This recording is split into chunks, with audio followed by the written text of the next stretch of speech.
Hello friends, welcome to my channel for the Hindu editorial analysis of August 10th. If you like my video, do hit the like button, subscribe my channel and also give your opinion about the video. And guys, please share this video with your friends so that they could also benefit out of it. And guys, I really thank you for the wonderful comments and it's really a motivating factor. And I also know that I have to improve a lot and I assure you that I will make some awesome videos which will benefit you. So thank you guys. Let's move on to the article now. So coming to the first article, castles in the air. See guys, this article is all about the Indo-Afgan trade. So before going into this article, what we'll do is we'll just look at the background first and then we'll move on to the article. And guys, I'd also like to make one more point. See, the relationship between India and Afghanistan is very comprehensive. So what I'll do is I'll make a separate video and I will update it today, most probably by night, so that I will give you a clear picture with respect to India-Afghanistan relationship, which can be helpful in your GS paper too. Fine. So what we'll do is we'll just see the background with respect to this article alone and then we'll move on to the article. Fine. So see what happened is in December 2016, Heart of Asia conference happened in Amritsar. For those who don't know what is the meaning of Heart of Asia conference, I'll just give it in the crux format. See, it is a conference which is centered around Afghanistan, where the neighbors of Afghanistan will try to enhance the diplomatic relationship with Afghanistan. It can be security, it can be socio, it can be political, it can be economical. So the crux format is, it is Afghanistan at the center and its neighbors will enhance diplomatic ties with Afghanistan. Fine. So this is called as Heart of Asia conference and this conference was held in Amritsar in December 2016. And during that time, India and Afghanistan has signed an freight corridor agreement. Fine. And this freight corridor agreement happens to be through airways. Fine. So guys, freight means cargo. Fine. So it was to carry goods between both the nations. And the first flight under this dedicated India-Afghan air freight corridor became operational before 2 months. And one more important point to be noted is that in Afghanistan, the most dominant airlines, and it happens to be the government-owned airlines, which is Ariana. Fine. So this is an airline which was seen as a medium to implement this project. And one more important point is that this agreement is very important to India and it is also very important to Afghanistan because Pakistan do not allow to use its land for trade between India and Afghanistan. Fine. Guys, here I would like to explain a concept. See, theoretically, if you look, India and Afghanistan shares border between themselves and it is the Durand line which demarcate India and Afghanistan. Fine. This Durand line happens to be an 80-kilometer line. See, what I'm telling is theoretically, if you look at the maps. But if you look practically, then the upper part of Kashmir is occupied by Pakistan. So this region happens to be POK, Pakistan occupied Kashmir. So this Durand line is not accessible to India, right? And even though accessible, it cannot be used for trade. So for trade, India has two options. That is, for trade with Pakistan, India has two options. One, whether to go through Charbahar port. See, Charbahar happens to be a port in Iran. So you enter into Iran, then you enter into Afghanistan. So this is one medium of transportation and the other medium is this, that is through airlines. Fine. So this is an two possible medium which is available for trade with Afghanistan. It is because of the Pakistan resistance to allow Afghanistan trucks for engaging in trade with India. Fine. So that's why this agreement was seen as a significant agreement. And one more important point you need to know is that this freight corridor agreement happens to be an business venture. It happens to be a business agreement which is supported by the government, but it is a business venture which depends upon the companies which is present in Afghanistan and Delhi. Fine. The frequency of these flights would be determined based on the business which is happening between the two nations. So that's it with respect to the background. We'll move on to the article. So coming to the article now, castles in the air. See guys, this article tries to say that it's been 2 months that India-Afghanistan air corridor was signed and it was signed with great expectations, but now it has been hit by a shortage of cargo planes and this happens to be a cause of concern. See guys, even this article tries to say that this air cargo freight corridor was signed by Prime Minister Narendra Modi and President Ashraf Ghani. See, Ashraf Ghani happens to be the President of Afghanistan. So this was signed during Heart of Asia conference which held in Amritsar in December 2016. And even this article tries to says that it is a game changer because of the Pakistan resisting behavior in delaying truck shipments from Afghanistan to the Wagah border. See guys, I have explained you in the background that Pakistan is resisting Afghanistan's truck to enter into India and they have been delaying the process. So this move happens to be a move where we could bypass Pakistan. Fine. And even this article tries to say a few things. It says that this plan was developed by Mr. Ghani himself and the cost which is involved in transportation through flight is is same to the cost which used to be involved during road transportation. So the cost involved is same, but only the medium of transportation has been changed. Fine. So this article tries to say that this happens to be a significant trade deal between both the nations and also showcase Afghanistan's commitment to secure its trade links with India. But it is quite surprising now that these initiatives has been hit by logistical problems. See, it's hardly 2 months that they have started this agreement, and within this 2 months, this trade has been hit because of logistical problems, and to be in specific, it is because of an aircraft line wasn't secured in advance. See guys, aircraft line refers to a maintenance work in the airlines. So the maintenance work in airlines was delayed in Afghanistan, and because of this, the trade link was hit. And the officials have been saying that it is a minute trouble and will be rectified as soon as possible. But this article tries to say that there are tons of perishable goods which is present and could lost its value because of this delay. Fine. So bringing in all the scenario, this article tries to put in an interesting question. It says that why India should focus only on Afghanistan or more on Afghanistan rather than optimizing or securing its connectivity and trade with other countries that lie to its west. See, this article tries to say that India has committed $2 billion in aid to Afghanistan. Plus, they have been funding many infrastructure projects. For instance, it tries to bring in the example of Zaranj-Dilaram highway. See, it happens to be an highway which connects Iran. Plus, it talks about the Herat Dam and the Doshi-Charikar power project, and even the construction of Afghanistan parliament is with the help of India. So, one could notice here that India has been assisting Afghanistan many ways, and this article tries to put in a question that why India should focus more on Afghanistan? Why not other countries which lies to its west? Fine. So this is an interesting question which the article tries to place in, and even this article tries to bring in a reality. It says that India has also planned for Charbahar port in Iran. See,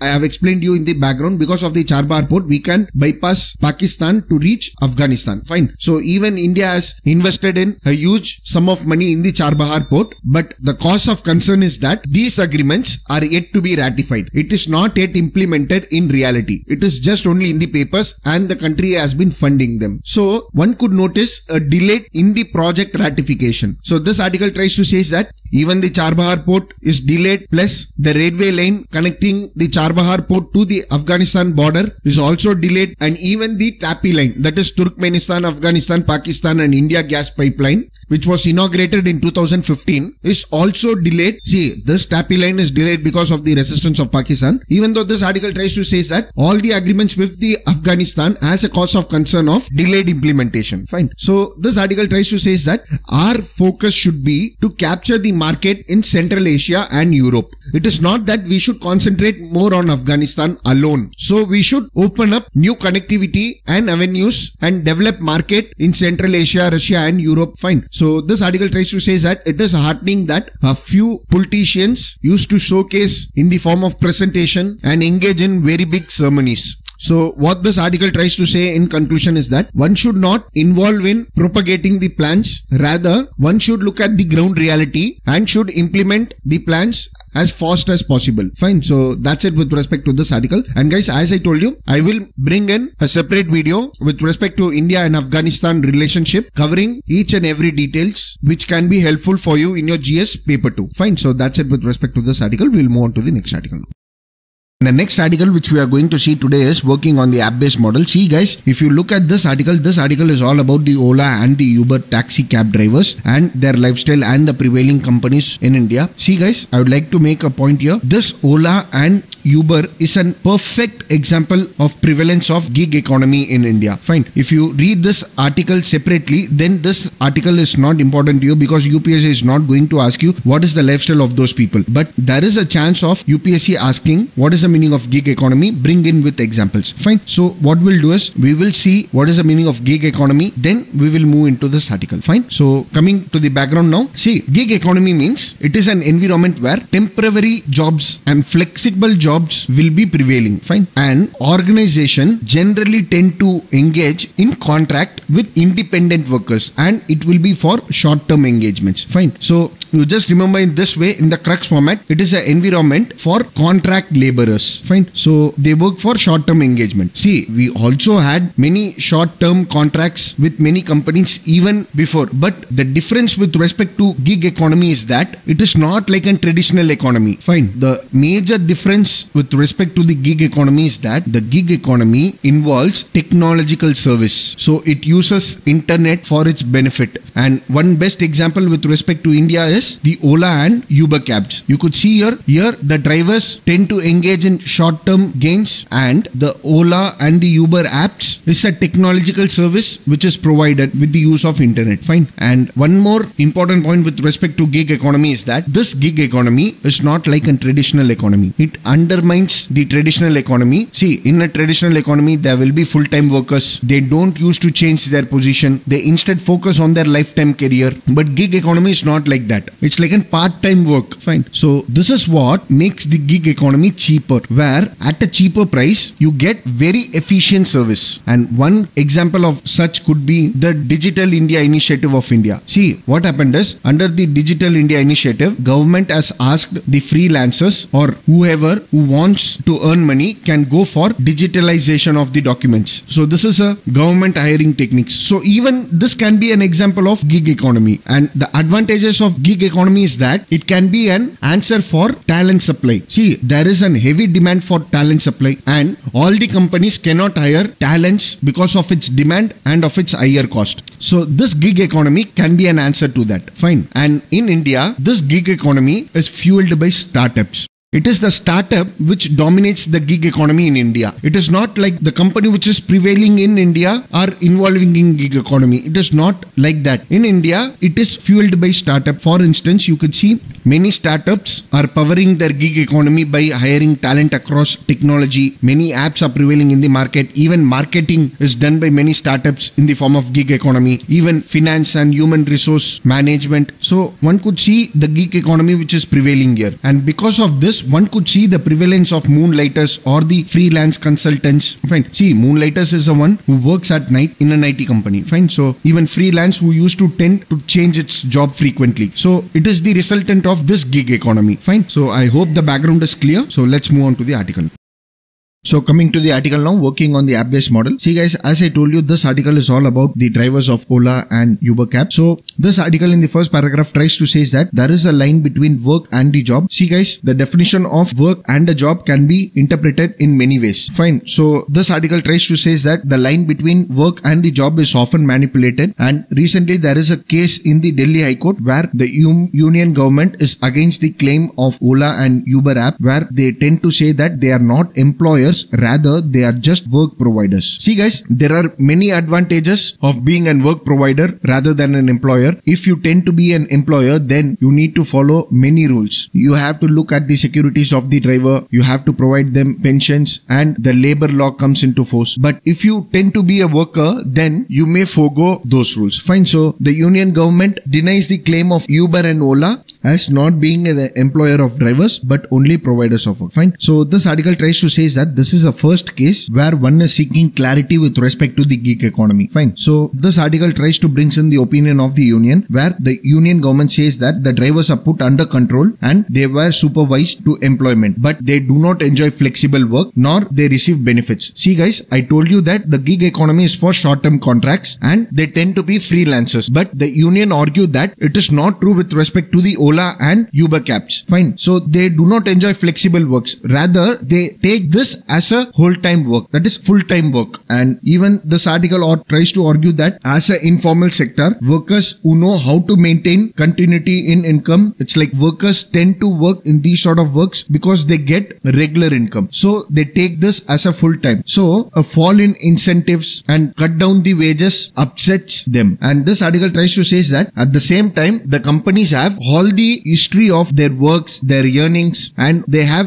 every minute information about the drivers that they always tend to be in control. And at the same time, they tend to be faceless. That is, they tend to be anonymous and regulate the drivers. It's like not showcasing themselves. Fine. And even this article tries to say that the Uber and the Ola drivers are the first kind of informal workers who were engaged in new age technology, and they work around the data and the geographical information, which also makes the company to trace them and to track them. So what they do is they tend to systemize their work, which makes them easy, but they do not know that they are trackable. Fine. See, this article tries to say that the Ola drivers follows a systematic work. The systematic work here refers to they are paid without delays, they have a protocol, and they maintain regularity, they have their history of their income. So because of the bringing in of technology, they tend to be more systemized. But this is a new phenomena which is absent previously. For instance, this article tries to brings in the example of lorry drivers. Even lorry drivers tend to work, but they do not have these sort of arrangements to be systemized. So these sort of technology brings in a clarity in the work life. Fine. And this article tries to say that the case in the High Court can create a regulation for this technological based work, and also tries to say that there is a large amount of population, and especially the young population are underskilled for the formal job sector. So these sort of work can mitigate the scenario. And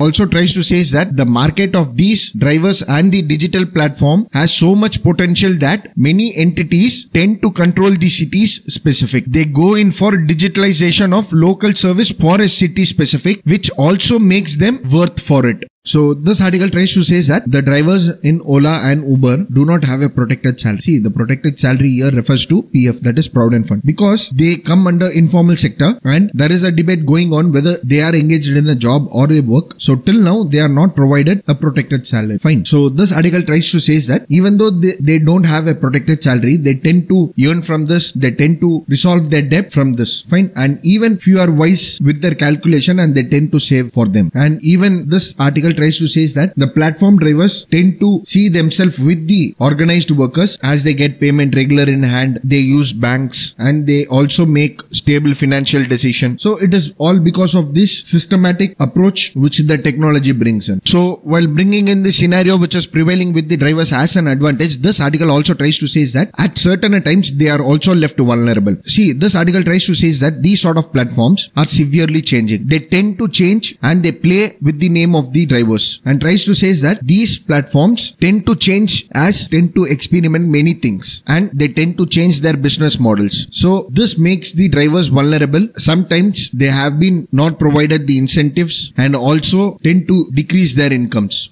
And this article tries to say that many cars which is involved in this Ola and Uber system are based upon the loans. So the companies cannot restrict drivers access to work data. See, it is not a formal sector for the Uber systems, but it is for the drivers, and they tend to play with that. So this article tries to say that what the company focuses, it wants more and more drivers to join this platform in the first place. So they make this platform as an attractive platform, and then they attack on the drivers. And even this article tries to say that drivers to an extent adopted to the system, but at the same time they are very much uncomfortable. So this article tries to say that there is a scenario which is prevailing where there is no decision with respect to the state of the worker, as this article tries to say that the country is in job crisis, and this sort of work is an option for many, and one should have a regulation to protect the driver's interest, and the regulation should be in such a way that the drivers can decide the quantity and the duration of the work which they have to do, and even their earnings need to be regulated, and there is a need for transparency with respect to their earning. So this article tries to say that it will be very much important to see whether the Delhi High Court judgment can create a regulation with response to this technological work, and the Delhi High Court should bring in all the security nets protecting the cab drivers. So this article tries to say that one needs to go to the core, and there is a need for algorithms, that is the data which they collect and the information which they provide. So there is a need to regulate that in order to prevent the interest of the workers. See guys, instead of regulating the workers, we can go to the core and we can control the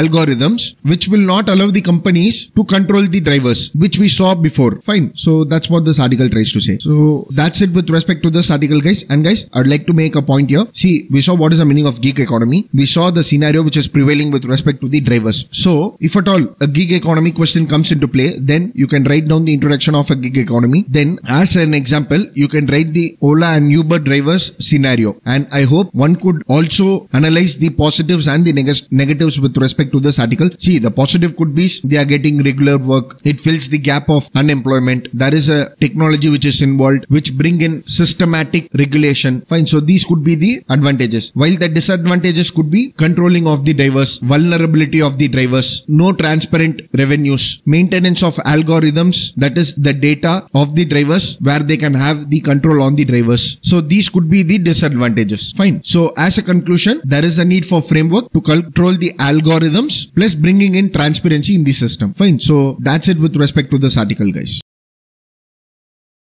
So coming to the next article, the march from yesterday. See guys, this article is all about the March for Science. So what we'll do is we'll look at what is the meaning of March for Science and why there is a March for Science in India. Fine. So it is more than enough for the examination point of view. So see, March for Science is a series of rallies. It is a rally which started in Washington DC. Fine. Generally, few say that it is an anti-Trump movement or a protest against the Trump, but this rally has spread out throughout the world. Fine. So one important factual point with respect to this March for Science is that it initiated on April 22, 2017. So this day happens to be the Earth Day. So it was on the Earth Day this March for Science was started. Fine. And according to many, this march is a non-political movement, and this movement is to celebrate science and its role which it plays in everyday life. So the goals of this movement is that science is for common good. It brings in evidences, and these evidences can be used in policy making for the welfare of the people. Fine. So this is the March for Science. But why there is a March for Science in India? So recently, that is on Wednesday, that is yesterday, the scientific community went on March for Science across the country and particularly in the state capitals. Fine. So now the March for Science in India is for a demand in increase for funding for science. And even in India, there is a rally demanding the government that the policy should be drafted based on the scientific research. Fine. So through the protest, the scientific community demanded that they want an allocation of 3% of India's GDP, and they want an allocation of 10% towards education. That is 10% of the GDP. Fine. And even they were demanding in accordance with the Article 51A of the Constitution and appealed that one has to stop propagation of unscientific and illogical ideas and bring down religious intolerance. Fine. So these are with accordance of Article 51A of the Constitution, and to bring in reform in the education system which should be accordance with the line of scientific evidence, and the policy should be accordance with the scientific evidence. So this is the demand which is made by many students, professors from the medical field in the form of March for Science. Fine. So it is more than enough. So that's it with respect to this article, guys. Thank you.